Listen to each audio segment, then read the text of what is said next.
ঢাকার দোহার উপজেলার কুসুমহাটি ইউনিয়নের ৩ নং ওয়ার্ড বিএনপির আয়োজনে উঠান বৈঠক অনুষ্ঠান অনুষ্ঠিত হয়েছে। মঙ্গলবার ১১ নভেম্বর উপজেলার সুন্দরীপাড়া এলাকায় এই উঠান বৈঠক অনুষ্ঠান অনুষ্ঠিত হয়। উঠান বৈঠক অনুষ্ঠানে কুসুমহাটি ইউনিয়ন বিএনপির সাধারণ সম্পাদক মোহাম্মদ মিজানুর রহমান মোল্লার সঞ্চালনায় প্রধান অতিথি হিসেবে উপস্থিত ছিলেন ঢাকা জেলা বিএনপির সভাপতি খন্দকার আবু আশফাক।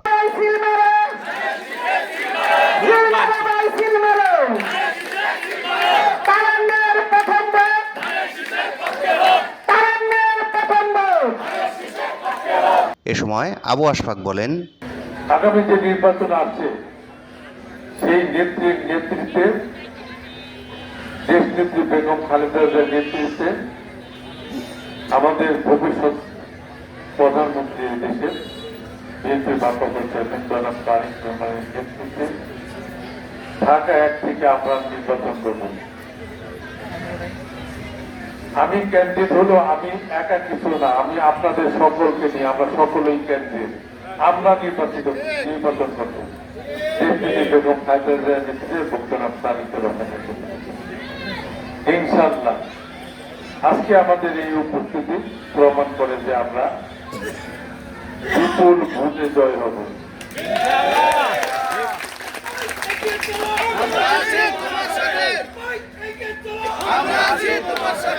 আপনারা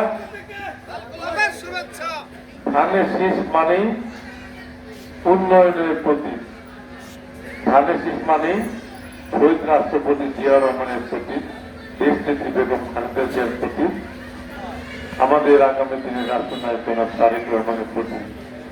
এই ধানের শীষ মানেই আমার সামনে উপস্থিত হাজার হাজার মা বোনেরা, ভাইয়েরা, আপনাদের প্রতি। আপনারা যারা এখানে উপস্থিত আছেন প্রত্যেকে ধানের শীষ মার্কায় ভোট দিবেন। যারা উপস্থিত নেই আপনারা আজ থেকেই পাশের বাড়িতে যেয়ে তাদেরকে ধানের শীষে ভোট দিতে বলবেন। আত্মীয় স্বজন যে যেখানে আছে বাংলাদেশে,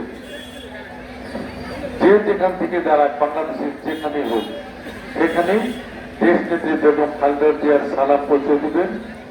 ভারপ্রাপ্ত চেয়ারম্যান জনাব তারেক রহমানের সাথে সালাম পৌঁছে দিবেন, আমাদের সকলের সালাম পৌঁছে দিবেন এবং ধানের শীষের পক্ষে ভোট দিতে বলবেন এবং ধানের শীষের পক্ষে কাজ করতে বলবেন। অনুষ্ঠানে আরও উপস্থিত ছিলেন ঢাকা জেলা যুবদলের সিনিয়র সহসভাপতি আবুল হাশেম ব্যাপারী, উপজেলা বিএনপির সাধারণ সম্পাদক মাসুদ পারভেজ, ঢাকা জেলা মহিলা দলের সভাপতি শামীমা রাহিম শিলা, উপজেলা বিএনপির সদস্য আমজাদ হোসেন মোল্লা, উপজেলা বিএনপির সহসভাপতি মোহাম্মদ আলী শরীফ, ঢাকা জেলা স্বেচ্ছাসেবক দলের সাবেক সহসভাপতি টিপু সুলতান মোল্লা, ওয়ার্ড বিএনপির সাবেক সভাপতি শেখ ফালু, সাধারণ সম্পাদক আলাউদ্দিন ভূঁইয়া সহ ইউনিয়ন বিএনপি ও বিভিন্ন অঙ্গ সংগঠনের নেতৃবৃন্দ।